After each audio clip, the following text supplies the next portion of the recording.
많은 이들 말하고 많은 이들 노래는 하지만 정작 가진 않는 길 샬롬. 어느덧 우리 곁을 떠나간 2월을 기도하고 2월의 마지막 주일 새 아침에 기쁨으로 인사를 전합니다. 모두 안녕하셨고 평안하셨습니까? 주님의 날 모든 예배자들이 주시는 하나님의 말씀으로 2월을 잘 마무리했으면 좋겠습니다. 저희 살아나서 살리는 교회에서는 창세기 4장 17절과 6장 13절에서 14절을 본문으로 하여 가인은 하나님을 떠나 도시를 짓고 노아는 하나님과 함께 방주를 짓다라는 제목으로 함께 하나님이 주시는 은혜를 나누도록 하겠습니다. 먼저 세 번역으로 준비된 두 군데의 말씀부터 천천히 읽어보도록 하겠습니다. 창세기 4장 17절입니다. 가인이 자기 아내와 동침하니 아내가 임신하여 에녹을 낳았다. 그때에 가인은 도시를 세우고 그 도시를 자기 아들의 이름을 따서 에녹이라고 하였다. 창세기 6장 13절에서 14절입니다. 하나님이 노아에게 말씀하셨다. 땅은 사람들 때문에 무업천지가 되었고 그 끝날이 이르렀으니 내가 반드시 사람과 땅을 함께 멸하겠다. 너는 잣나무로 방주 한 척을 만들어라. 방주 안에 방을 여러 칸 만들고 역청을 안팎에 칠하여라. 아멘. 아담과 하와는 에덴 동산에서 쫓겨난 후 가인과 아벨을 출산하게 됩니다. 그렇게 두 아들을 통하여 새로운 삶이 시작되나 싶었지만 형 가인은 동생 아벨을 죽임으로 땅에서 저주를 받게 됩니다. 가인은 이제 땅 위에서 쉼을 허락받지 못한 채 떠돌아다니는 존재가 되었습니다. 잘 아시겠지만 나그네의 삶은 천국행일 때는 아름다운 여행이지만 세상행일 때는 절망의 여행길입니다. 하지만 그럼에도 불구하고 사랑의 하나님은 가인에게 구원과 동행의 표를 허락하심으로 그 누구도 가인을 해치지 못하도록 하셨습니다. 그렇게 계속해서 하나님께 은혜를 입은 가인이었지만 안타깝게도 가인은 그 사랑의 하나님을 붙들지 않고 주님 앞을 떠나게 됩니다. 하나님이 말씀하신 대로 나그네가 되기 위해서일까요? 아니면 그냥 자기가 살고 싶은 삶을 위해서였을까요? 가인은 떠돌아다닌다라는 의미를 지닌 땅 놋에서 정착하여 살게 되는 것으로 보아 하나님을 찾기 위한 여정은 아니었던 것이 분명해 보입니다. 가인은 주님 앞을 떠나서 에덴의 동쪽 놋 땅에서 살았다. 그리고 그 놋 땅에서 만난 아내와 동침을 해서 아들 에녹을 낳게 됩니다. 가인 스스로에게는 길고 긴 나그네 생활을 마무리할 수 있도록 후손이 생겼다고 생각하며 스스로 한 줄기 희망이 생겼을 것이라고 느꼈을 것입니다. 역시 그때도 하나님이 허락하신 것이라고는 생각하지 못했습니다. 하나님의 명령대로 그는 계속해서 나그네가 되어야 했건만 그래서 하나님을 향해 가야 했지만 가인은 정착하여 도시를 짓게 됩니다. 도시의 이름을 아들의 이름과 동일한 에녹으로 지었습니다. 그렇게 이제 과거를 잊고 아들을 통해 새로운 인생을 살아보려고 하는 가인입니다. 사실은 하나님이 산성이 되어주심을 깨닫고 하나님의 은혜 아래 보호를 받아야 하는 인생으로 변해가야 했습니다. 하지만 안타깝게도 가인은 도시와 아들을 자신의 보호막으로 사용하는 어리석은 변화를 추구합니다. 그래서 결론적으로 가인을 통해 만들어진 이 도시의 건설은 훗날 노아의 방주가 만들어지게 되는 인간의 타락을 더욱더 앞당기게 됩니다. 이곳에서부터 하나님을 대체하려는 문화가 생겨났기 때문입니다. 인류 최초로 일부 다처제가 가인의 후손이었던 람에게 의해서 생겨나게 됩니다. 그리고 정착을 돕기 위한 집짐승을 치는 사람의 조상인 야발이 등장하고 악기를 다루며 풍류를 즐기기 시작한 유발도 등장합니다. 도시는 점점 발달하여 굴이나 쇠를 가지고 온갖 기구를 만들게 되었습니다. 번영하고 발달하여 무엇인가 축복받은 느낌이 드십니까? 아닙니다. 오히려 점점 하나님의 이름이 희미해지고 있음을 느껴야 합니다. 놀랍게도 하나님이 허락해 주신 모든 환경을 통하여 열심히도 하나님을 떠나는 것들을 만들고 있는 가인의 후손들입니다. 그리고 이젠 살인마저 우스갯소리처럼 되어버린 시대가 되어 버렸습니다. 라멕이 자기 아내들에게 말하였다. 아다와 실라는 내 말을 들어라. 라멕의 아내들은 내가 말할 때에 귀를 기울여라. 나에게 상처를 입힌 남자를 내가 죽였다. 나를 상하게 한 젊은 남자를 내가 죽였다. 가인을 해친 벌이 7갑절이라면 라멕을 해치는 벌은 77갑절이다. 점점 시대가 악해져 가고 있습니다. 나그네가 되어야 했던 가인의 도시 건설을 통하여 불순종의 결과가 어떤 것인지 분명하게 성경은 기록하고 있습니다.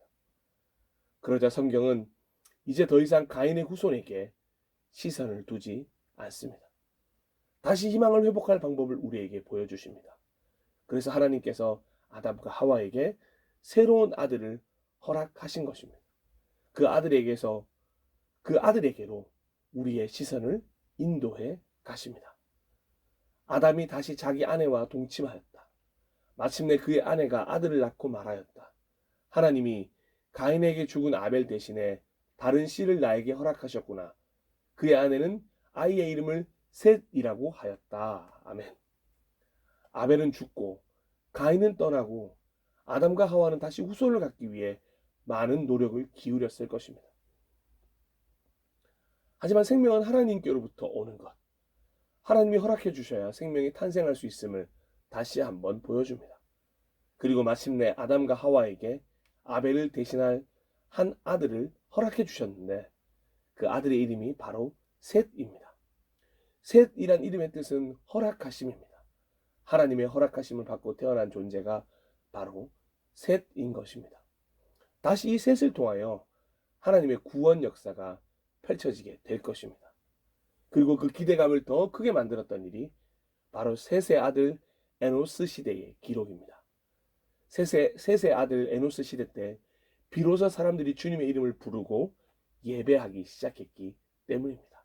창세기 4장 26절입니다. 셋도 아들을 낳고 아이의 이름을 에노스라고 하였다.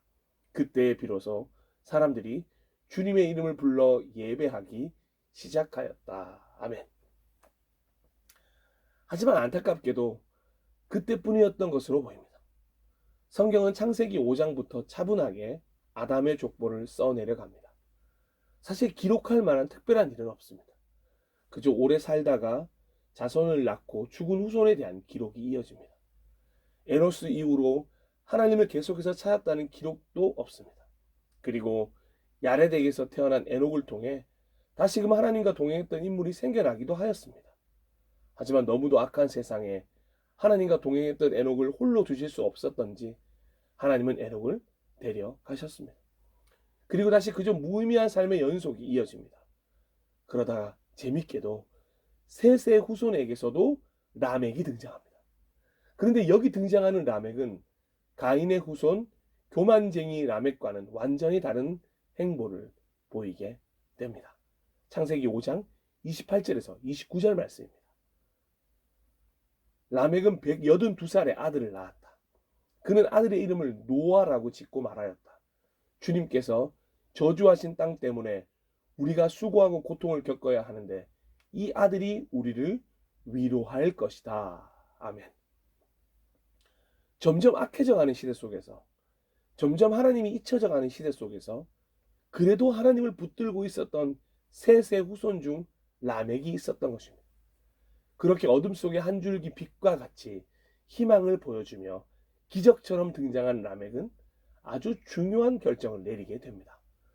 바로 시대가 흘러가는 그대로 세상의 방법으로 똑같이 살 수 없음을 아들의 이름을 지으면서 결정하게 된 것입니다.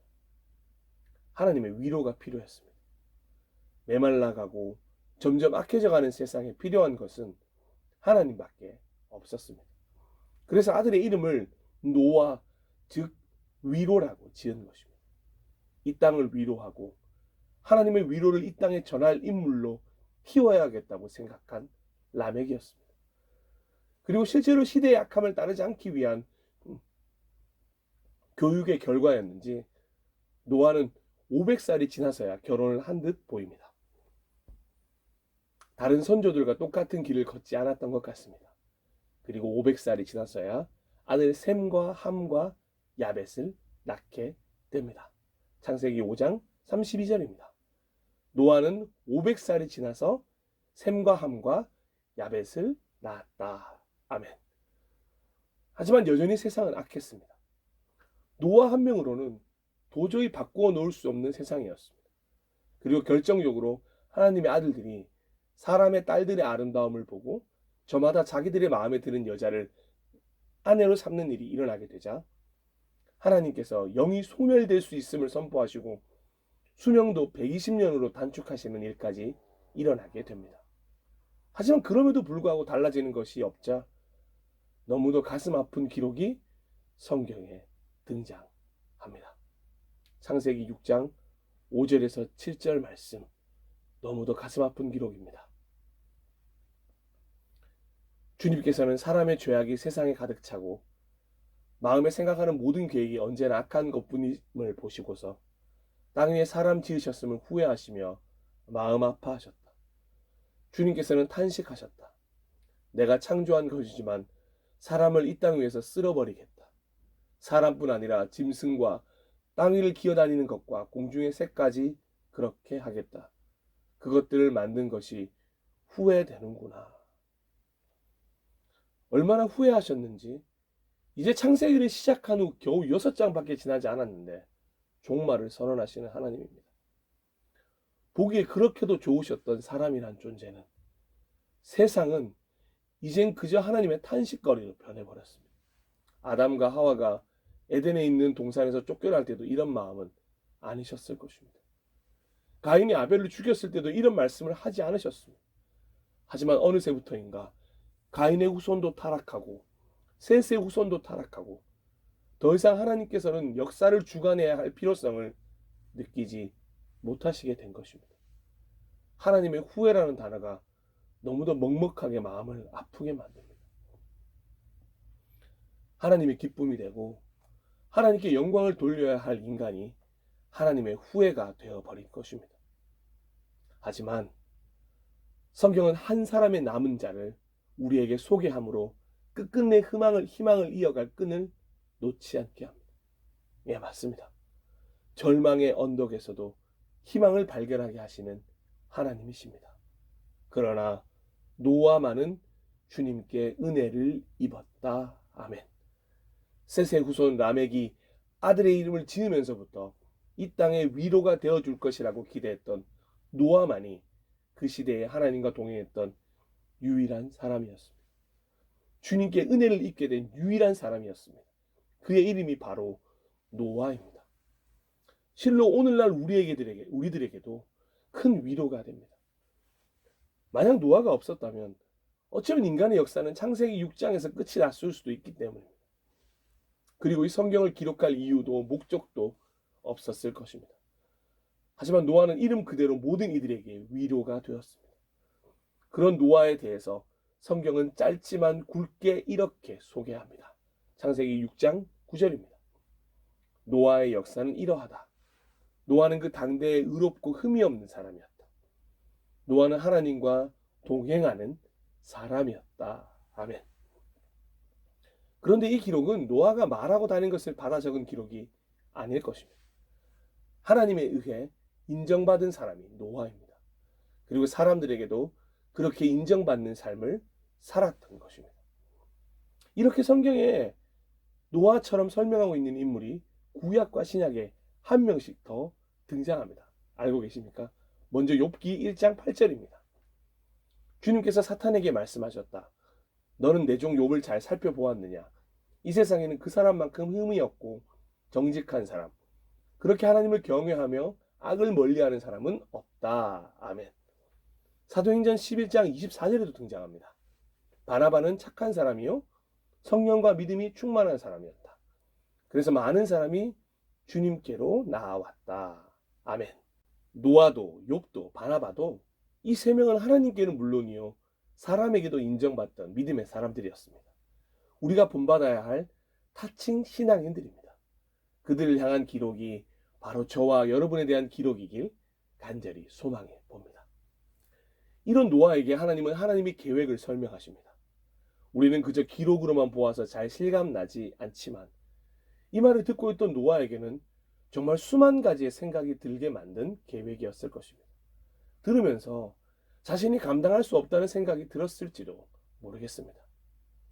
하나님이 노아에게 말씀하셨다. 땅은 사람들 때문에 무법천지가 되었고 그 끝날이 이르렀으니 내가 반드시 사람과 땅을 함께 멸하겠다. 너는 잣나무로 방주 한 척을 만들어라. 방주 안에 방을 여러 칸 만들고 역청을 안팎에 칠하여라. 그 방주는 이렇게 만들어라. 길이는 300자, 너비는 50자, 높이는 30자로 하고 그 방주에는 지붕을 만들되 한 자 치켜 올려서 덮고 방주의 옆쪽에는 출입문을 내고 위층과 가운데층과 아래층으로 나누어 세 층으로 만들어라.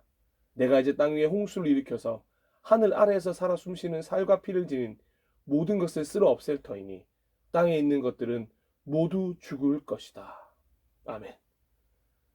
하늘 아래 살아 숨쉬는 살과 피를 지닌 모든 것을 쓸어 없애실 것이란 계획을 듣고 나서 밀려오는 두려움에 떨었을 수도 있습니다. 하지만 충분히 그럴 수 있는 시대상이었습니다. 그래서 노아를 더 놀라고 당황하게 하고 황당하게 만든 것은 오히려 방주에 대한 것이리라 생각됩니다. 지금 시대에도 꽤 큰 크기로 무려 길이 135m, 폭 22.5m, 높이 13.5m가 되는 3층짜리 방주를 만들라고 하시는 것입니다. 인력이 충분했던 것도 아닙니다. 노아에게는 이제 겨우 어른이 되었을 법한 아들 3명밖에 없습니다. 그런데 어떻게 이런 방주를 만들 수 있겠습니까? 속으로 얼마나 황당했을까요? 노아는 조선소에서 일하던 사람도 아니었습니다. 기술도 하나 없습니다. 그렇게 두려움과 황당함의 마음이 동시에 찾아들었을 찰나 계속해서 하나님의 음성이 이어집니다. 그러나 너하고는 내가 직접 언약을 세우겠다. 너는 아들들과 아내와 며느리들을 모두 데리고 방주로 들어가라. 살과 피를 지닌 모든 짐승도 수컷과 암컷으로 한 쌍씩 방주로 데리고 들어가서 너와 함께 살아남게 하여라. 새도 그 종류대로, 집짐승도 그 종류대로, 땅에 기어다니는 온갖 길짐승도 그 종류대로 모두 2마리씩 너에게로 올 터이니 살아남게 하여라. 그리고 너는 먹을 수 있는 모든 먹거리를 가져다가 쌓아두어라. 이것은 너와 함께 있는 사람들과 짐승들의 먹거리가 될 것이다. 아멘. 하나님은 노아에게 정말 구체적으로 설명해 주셨습니다. 이런 구체적인 설명을 듣고 나서야 노아는 마음의 결심이 선 것 같습니다. 하나님이 자신과 직접 언약을 세우셨습니다.